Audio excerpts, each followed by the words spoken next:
So good morning everyone, and thank you for allowing us to come and speak to you today. My name is Anissa, and with my colleague David we are here from ShareStarter. We are a crowdfunding platform based in Australia who are assisting not-for-profit and or socially beneficial enterprises in raising funds through equity and debt.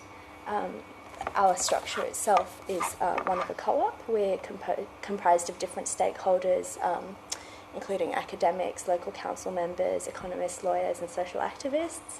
The income that's generated through our platform is reinvested into the platform itself or socially beneficial causes. We've put together a proposal regarding the introduction of crowdsourced equity funding in Australia. We've held a roundtable with the different stakeholders from the government, from different platforms, from investors and the issuers using the platforms. So we're going to run you through our proposal and discuss how it seeks to balance the different concerns of the stakeholders involved. First, just a brief overview of crowdfunding. Crowdfunding, of course, like many other things in the sharing economy, has much older roots than what is commonly considered, going as far back as the Statue of Liberty, which raised about a large amount of money through a newspaper, which was in some ways the precursor to the internet, to build the foundation of the base when the government funding was insufficient. But since then, obviously, with the rise of the internet, it's become a lot more mainstream and easy to raise funds from a wide group of strangers, basically, for all different kinds of for initiatives. And so the main different types of crowdfunding, as you can see, you can consider them in these different types of groups. So we have donation-based crowdfunding, which is sort of more in line with a gift tradition, which doesn't involve any reward itself, but you're mainly just donating for the intrinsic worth or value of the thing that is seeking the donation. And then we have the reward-based crowdfunding, which I suppose is the one that's become the most mainstream recently, with things like Kickstarter, where you're donating specifically for the promise of a material return. Investment funding is similar to reward-based, except the reward that you're receiving is more like a financial product. That's not the same as the equity-based crowdfunding, which we're pitching for. The investment funding is more like the financial product, which could be a profit on the return from the sale of the product that's being funded. So one example is App Backer, which is a service that connects developers with buyers, which are the backers. The backers are interested in purchasing wholesale copies of the apps. That enables the developers to get paid immediately, and once the apps are then sold in the marketplace, the backers then make some of the profit on that. So that's an example of the investment-based funding. There's also peer-to-peer lending, which is similar to conventional lending, except it happens without the intermediary financial institution, and that's one-on-one lending through a platform. And then lastly, we have, of course, equity-based crowdfunding, which is what we're pitching for you today, and that involves opening it up to actually a stake in a company, so equity, debt, or securities. And these are just some examples of the diverse players in the crowdfunding arena, ranging from Kickstarter to Cleantech Funder to Early Shares, representing the different types of crowdfunding. And here we have an infographic of how the crowdfunding process works. And even though this is specifically in relation to the reward platform, it sort of relates to the general process, which involves initial pitch, then a screening, then once it's published on the platform, at step 3 it goes live, which is when it's open to the public, who then are able to put forth money, and then when you get to between step 4 and step 5, once it's reached its target, it either advances or terminates, and it differentiates between the different types of funding. All right, so crowdfunding in Australia is not specifically prohibited at the moment, and in the sense of equity-based crowdfunding. So, for example, Ingogo, which originated as a taxi booking app, which has now evolved into a payment app, is through a crowdsourcing website, VentureCrowd, raised funds through equity crowdsource funding. However, it was targeted at sophisticated investors, which basically excludes the whole mum and dad retail sector. And the actual website itself, you're required to become a member of, which involves a screening process to establish that you are a sophisticated investor. So whilst crowdsource equity funding is not necessarily prohibited, it's not easily accessible to the main population. And the reason for this is that there are various limitations currently in the legislation on crowdsource equity funding. And in the context of PDY limited companies, there's a cap on the number of investors in those companies to 50 investors, which practically limits the amount of people that you could target in an offering. In addition, there's restrictions to proprietary limited companies on the class of people from whom equity finance can be raised. So this includes existing shareholders, and there are some further exceptions, such as small-scale personal offers to investors, but to non-shareholder investors. But this, again, is subject to limitations because there's a restriction to no more than 20 investors in a 12-month period, and a limitation to raising no more than $2 million. And then you can also make offers to sophisticated investors, but there are requirements around what a sophisticated investor is, which limits the number of people that you can actually raise funds from. Public companies don't have the same limitations as to the number of investors, and there's more flexibility to raise funds from the public generally. But public companies are currently still subject to various obligations surrounding disclosure. And so when they make an offer, they can be required to issue a prospectus document, which can be quite lengthy, time-consuming, and expensive. And certain public companies that are disclosing entities have ongoing disclosure requirements. Now, these act as a barrier to many companies who are seeking to raise funds through a platform like this, because the very reason that they're using this platform may be because they lack the finance or skills for a traditional offering. So on the next slide, which is foreign jurisdictions, there are many countries that have looked at crowdsource equity funding and have either put in place or in the process of putting in place different approaches. So in the US, for instance, they introduced the Jobs Act, which allows crowdsource equity funding to not only sophisticated investors, but also to retail investors. The US has introduced a regulatory regime to facilitate this sort of investment, as opposed to other approaches which would just include waivers of existing regulatory requirements. So it entrenches the provisions which can offer more certainty for the issuers and for the investors. The US approach in the Jobs Act offers exemptions from the requirements to register public offerings with the SEC, which is the US equivalent of ASIC, the Australian Securities and Investments Commission. There are registration requirements surrounding the intermediaries or platforms that host the campaigns. There are caps on the amounts of investments that the investors can make in the campaigns or the issuers. There are also limits on the...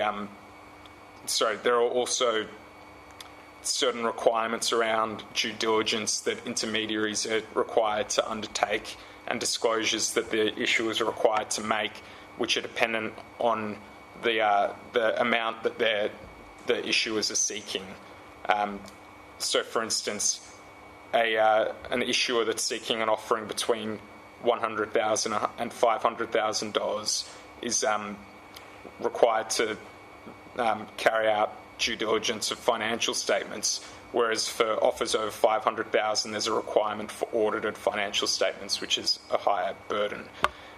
California is specifically introducing some regulations that will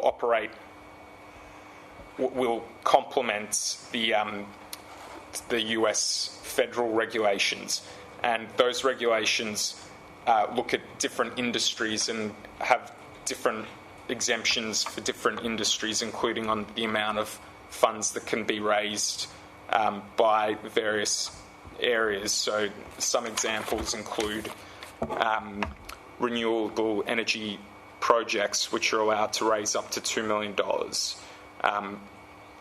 In Italy, the regulations Italy has introduced aimed at fostering innovative startups.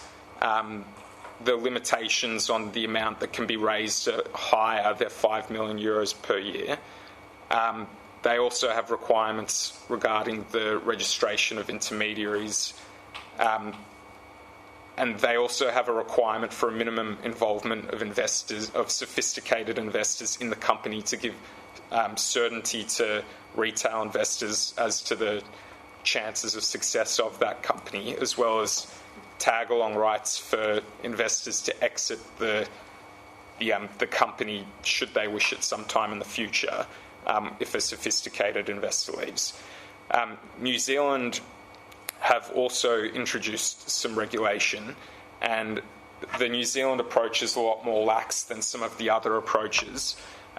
They still require licensing of intermediaries, and there are exemptions for disclosure obligations, and a cap on the maximum amount that issuers can raise, except there's no limitation on who may invest in the campaigns or the amount that investors can invest.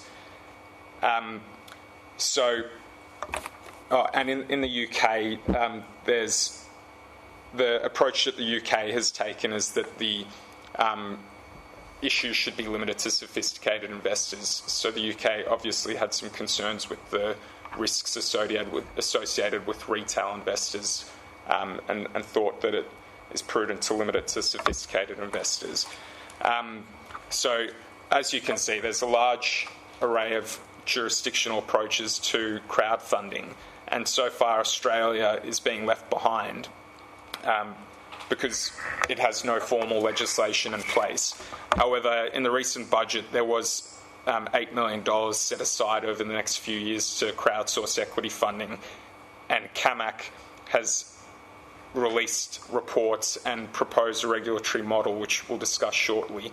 But it's clear that Australia is moving forward with some form of crowdsource equity funding. And the little diagram you can see behind us, which we'll put up at the end as well, just shows in the circled areas that there is a lot of public support for crowdsource equity funding, and it is therefore important that we consider opening up crowdsource equity funding. What's CFIA? This is a crowdfunding institution of Australia, so it's like a peak representative body of crowdfunding platforms.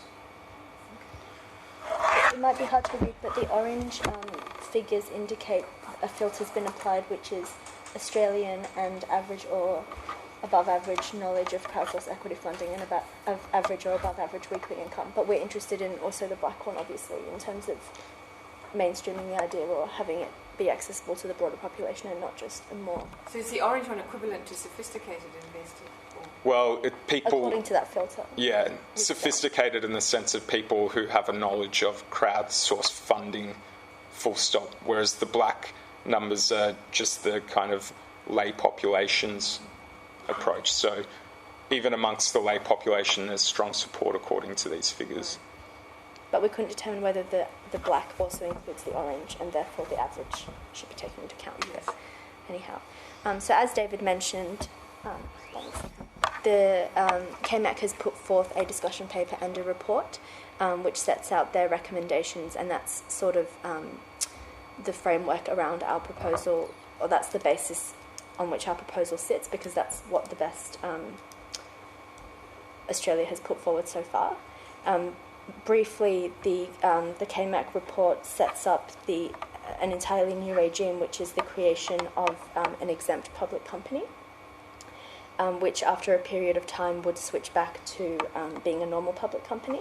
Now, this exempt public company would have significant concessions in terms of not needing to comply with regular requirements such as the holding of an AGM.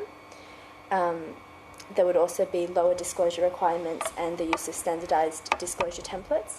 Broadly, the theme of the KMAC proposition is disclosure is key, and so they seek to mitigate a lot of the risk by full-on disclosure, basically. They also introduce caps on investors and issuers, and they also provide for different classes of shares, again, for that disclosure reason. And for the platform itself, they introduce due diligence requirements and restrictions on the fee models for those platforms.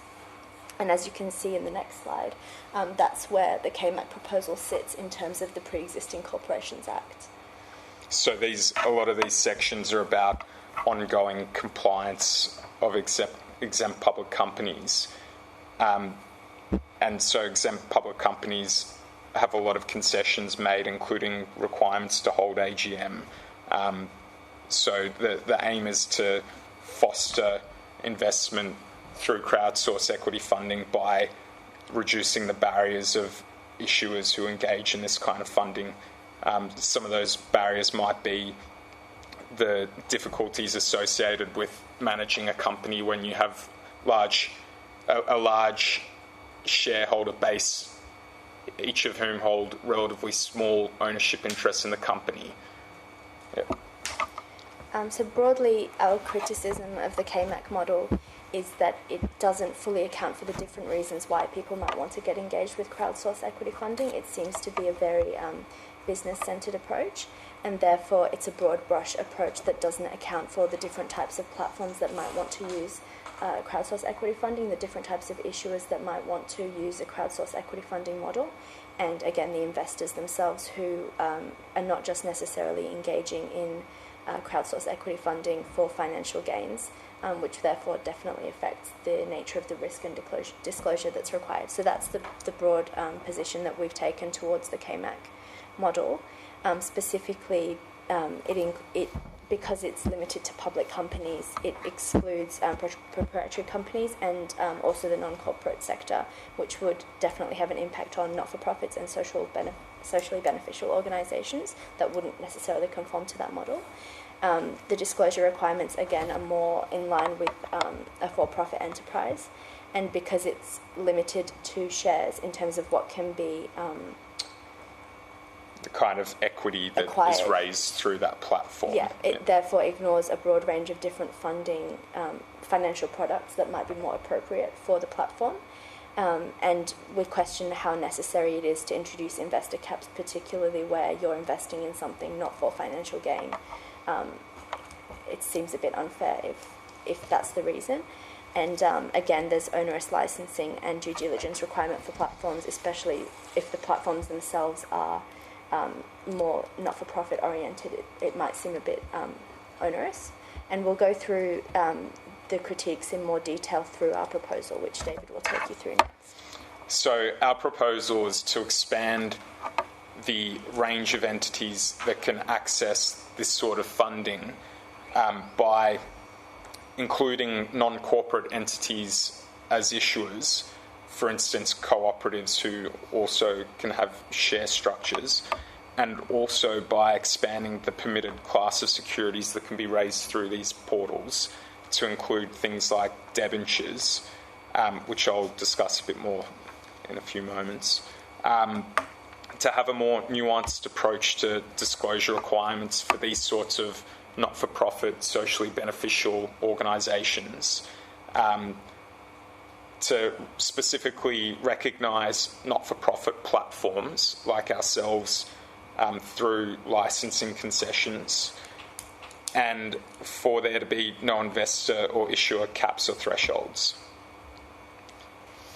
So the first point is to expand the eligible entities to include non-corporate entities. So the legislation currently is looking at amendments to the Corporations Act, which by definition would limit it to those corporate entities. However, there are other non-corporate entities like associations, cooperatives, for instance, that could benefit from this sort of crowdsourced funding. Cooperatives have a share model, so it could be easier than other organisations to tie crowdsource equity funding into cooperatives. And that could be done by the relevant legislation referring to the provisions in the Corporations Act and adopting it as amended as necessary. So the cooperatives law, which is a state-based law, but they're harmonising the law across the different states, could refer to provisions in the Corporations Act and say that they apply when offers of shares in the cooperative are made through a crowdsource equity funding platform. And the New South Wales Cooperatives Act actually already does apply certain provisions of the Corporations Act to cooperatives, so it's not inconsistent with the existing approach. In the case of non-equity-based entities like associations or company limited by guarantee, equity-based funding is inappropriate. However, there are other kinds of securities that could be issued through crowdsource equity funding, which include things like debentures, which non-share-based entities could use to raise finance. So a debenture is a unsecured security that is basically a debt instrument where a company issues it to the market. The investors will buy it. They're guaranteed a fixed interest rate, and it might be for a particular term, after which they'll receive their capital back. So a non-share-based entity could issue a product like that. They'd have the benefit of the funds that they've raised, which they could use to invest to raise income that they could apply to their philanthropic objects. And then once they've done that, they can repay those debts to the investors.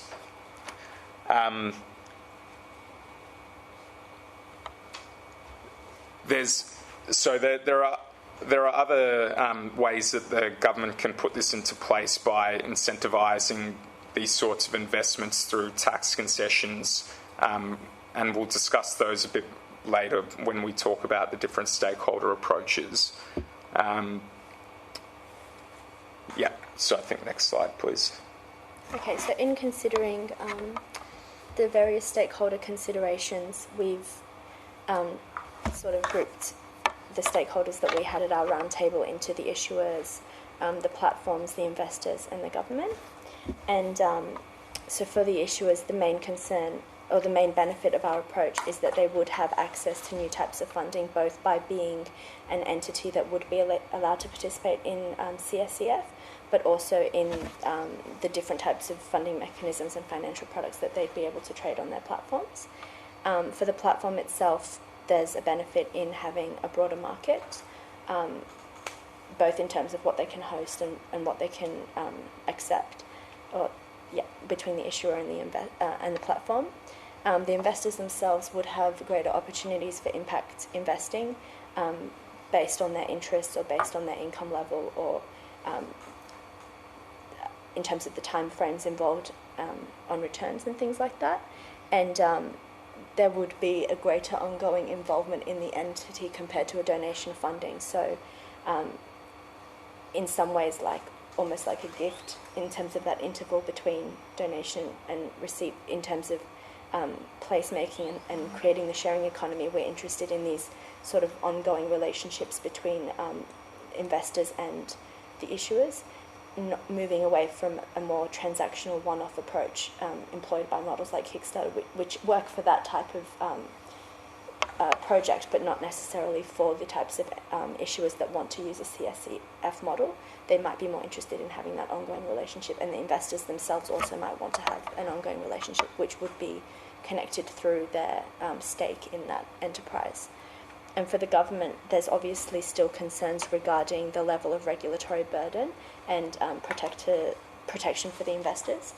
We think that there are a variety of risk management strategies that could be adopted. It could happen at the level of the platform itself by providing links to ASIC information, FAQs, filter mechanisms using the technology of the platform itself. And debentures are arguably less risky than a share investment.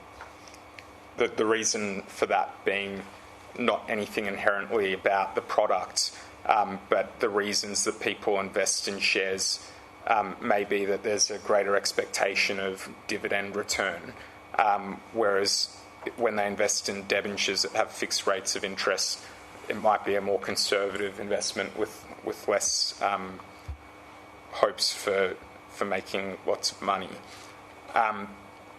And in relation to the investor protection considerations of government, the main issues surround fraud and failure. So the risk that the issuers through the platform will raise all of these funds for fraudulent purposes, and failure being that issuers who aren't committing fraud nevertheless misapply the funds and lose everyone's money. So investors are out of pocket at the end of the day.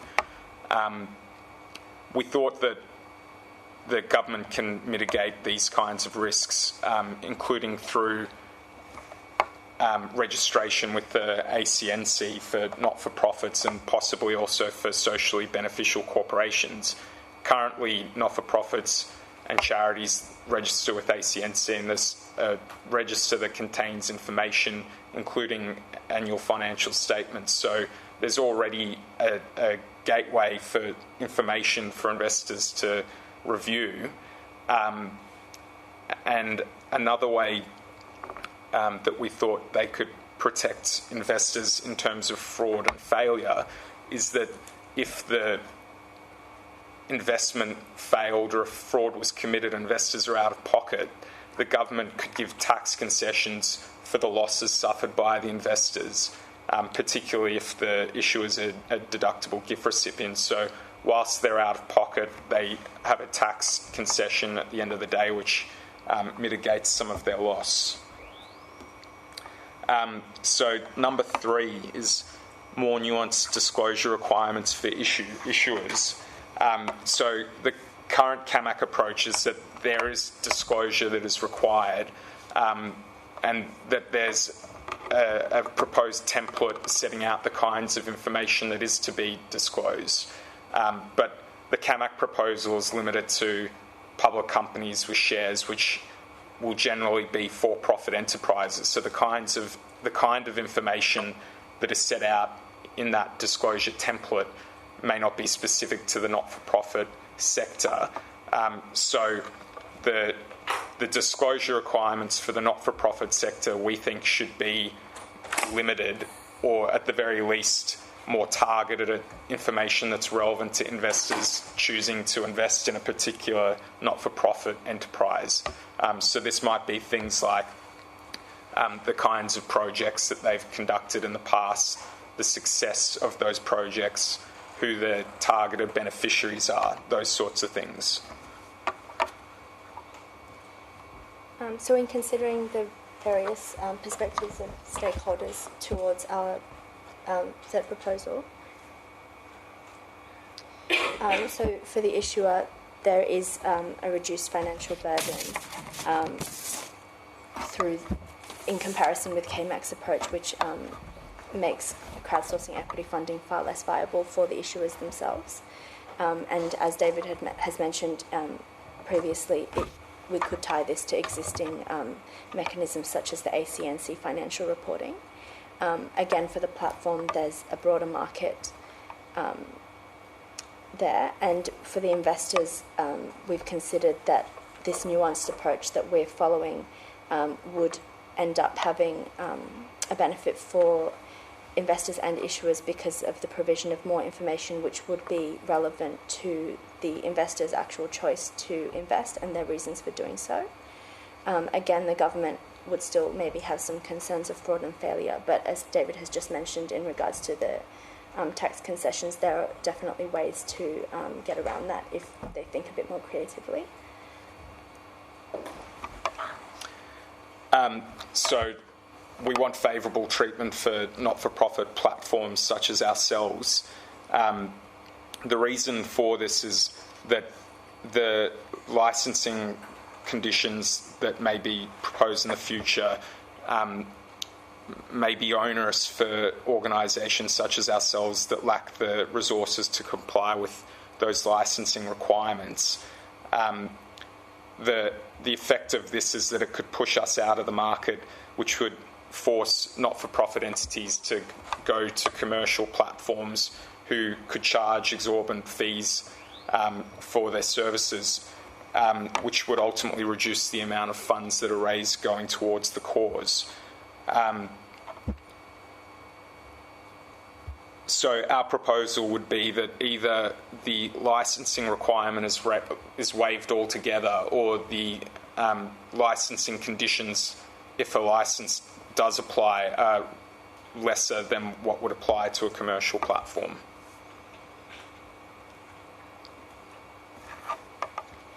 So the stakeholder considerations for this part of our proposal. Overall, within the sharing economy, I think a lot of initiatives often get crowded out by dominant capitalist interests just because they are so strong. And so a lot of these initiatives and approaches that don't necessarily conform and are a bit more in line with sharing economy principles don't often get a chance to establish themselves and flourish. So our proposal in this way is similar almost to sort of protectionist measures within various industries to sort of help them get to a fair playing field. So for the issuer, it would be a benefit because they would be able to have more targeted and efficient campaigns, and it would grant legitimacy for those campaigns. And what we might start to see in the future is more specialised platforms emerging, which would then be better for the issuers to be able to target themselves as more niche platforms. And then for the investor themselves, there's a benefit in that they can look for different platforms to suit their tastes or to suit their funding motivations. And one example of that is Clean Tech Funder, which is a platform that funds environmental and energy resource-based programs. And I think that was the platform used for Hepburn Wind projects. Yeah.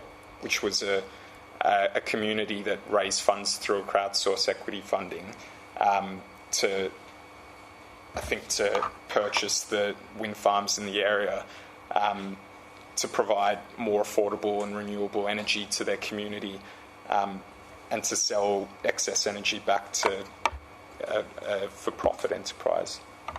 The government would have concerns maybe again with investor protection, and I think that's a recurring theme certainly with what the government's worried about. But again, we would say that you can address them by looking more at the motivations behind why people would like to invest in different types of CSEF. Because of the philanthropic investment, there's not necessarily such a greater consideration of the potential losses involved. And we're sort of looking at more of a market-based solution in terms of the platforms because due to market efficiency, the benefits sought by the investors and the issuers could be achieved.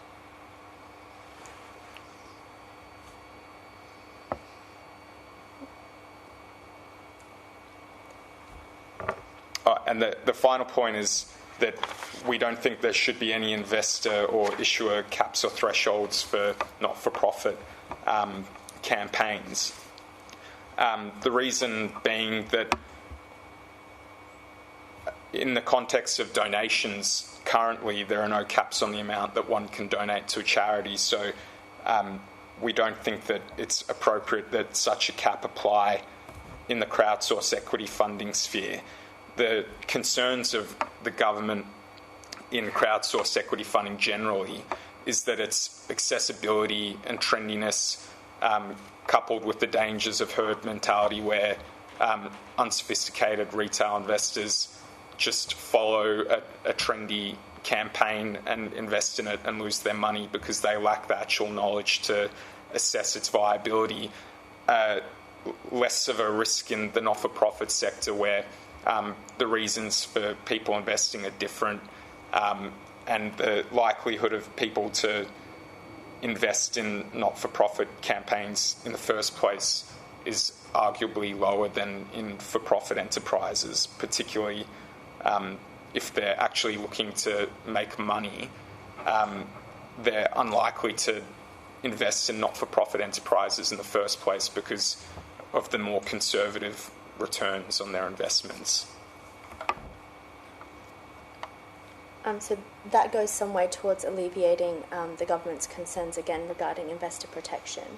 In some ways, it might be a win for the government to actually have more people engaging in CSEF because maybe some of the funding that the government would be allocating towards social benefit type things could be sourced from the crowd as well. And in doing so, the government might be able to determine what the needs of the population are, or where the interest is, or where their revenue could be allocated within the society. For investors, their main concern is that there are no limitations on donations that they would make offline, so it seems a bit onerous to then have these stringent requirements if they choose to use an online platform. And again, because of their philanthropic motivations, that would negate their need for onerous risk requirements and protection. And just on that point as well, a New Zealand law firm, Wynne Williams Lawyers, did a study on the average investments for individuals in crowdsourced equity funding, and they found that the average investment for an individual was $4,500 a year. And the amounts raised by the campaigns were between $100,000 and $500,000.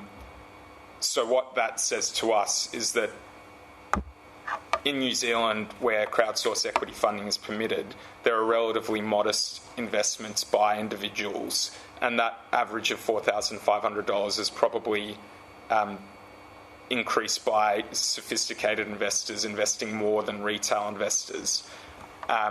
So the actual risk of the harm that the investors may suffer may be relatively low as a result of these numbers. And culturally, we aren't that dissimilar from New Zealanders, so I think it's worth looking at the New Zealand context where crowdsourced equity funding is a lot more encouraged and in line with our proposal. And I guess the cap is the main issue that we have with the proposal, in that it does really limit the amount of social change that can be affected through crowdsourced equity funding on these different platforms and by the different issuers trying to use CSCF. And so our proposal would seek to mitigate that so that broader social change can be possible. That leads to the rationale behind our proposal. We're really looking at the role of crowdsourced equity funding in facilitating and fostering the emerging new sharing economy. Because we're sort of looking at mainstreaming this idea of crowdsourced equity funding, we're hoping that this would expose people to the broader sharing economy, which can have untold benefits and consequences that we can't even predict at this point, which is really exciting. And therefore we're moving away from a more traditional capitalistic concept of finance, of property, of money, of funding even, towards a more commons-based approach. And we fear that if the CAMAC proposals are the way that we move forward, the potential to foster the sharing economy is limited because the existing structure operates in the current capitalist paradigm and benefits only for-profit enterprises, and still encourages this idea of private ownership, whereas our proposal to encourage investments in socially beneficial not-for-profit organisations, we feel is more likely to lead to people rethinking the way they engage with their investments and the separations between their private lives and the public. So this is, of course, a broader benefit when you have a society that has a higher level of financial education, and when finance and investments are more accessible to a broader population and not just something that elites can engage in, especially with this particular type of crowdfunding, which is CSEF, and allowing everyday investors to engage with that and not just be restricted to the donations-based platforms. In terms of broader sustainability, because we're investing in issuers through equity, we can see this having both a social and economic long-term sense of belonging and obligation connection with between the issuer and the investor. Therefore, this would likely lead to stronger viability for the issuers themselves when they are sort of forced to think of a more long-term vision for their scheme, and that puts it back on the issuer, and then hopefully that would raise the quality of the issuers themselves when they see themselves as being part of this network for a more long-term period than just a one-off transaction. In terms of broader sustainability, obviously a lot of the issuers that would like to use CSEF are more likely to be the ones that aren't currently allowed under the KMAC proposal, because they are likely to be not-for-profit or cooperatives and therefore locked out currently. So by opening up CSEF to them, you're allowing change makers in the environmental arena to seek this funding and therefore affect greater social change. And I suppose just in terms of micro sustainability at the economic level, when you have a system or a model with lots of different members involved, it's promoting the resilience and therefore the sustainability of that particular enterprise. So when you have a network of investors and issuers that are all connected in various ways over different periods of time, as we've seen with the gift economy, we're therefore seeking to promote the sustainability of the sharing economy, of the platforms and of the issuers. Thank you. Thanks very much.